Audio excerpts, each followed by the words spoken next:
म्हणजे सूर्य आणि चंद्र सोडून सगळंच ते देतो म्हणतात तुम्हाला आता.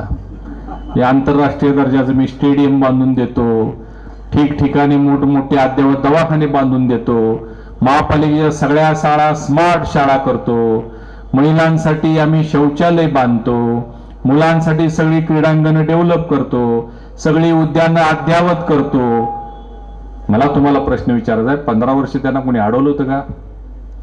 15 वर्षात तुम्ही का नाही केलं? 15 वर्ष सत्ता त्यांच्याकडे आहे. आज शौचालय बनवतो म्हणून सांगतात, याचं कारण काय?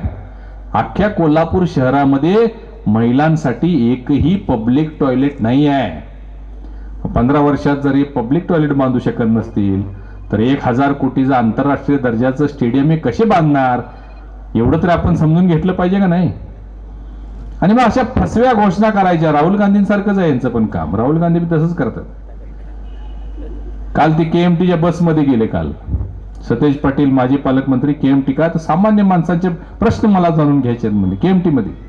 ते राहुल गांधी बी गेलते बघा परवा. बिहारच्या निवडणुकीच्या आधी एका नाल्यात उडी मारली त्यांनी. म्हणजे त्यांना वाटलं ती गंगा आहे, पण ती गंगा नव्हती, नाला होता. त्यांनी त्यात उडी मारली. स्टंट करायचा हो. काय झालं बिहारमध्ये? सुपडा साप. 248 मध्ये 5 आमदार निवडून आले काँग्रेस. तसं इथं बी होणार आहे. सुपडा साप. स्टंट करतात, नुसते इव्हेंट करतात. लोक एवढे लोक आता सुज्ञ झाले, जागरूक झालेले आहेत.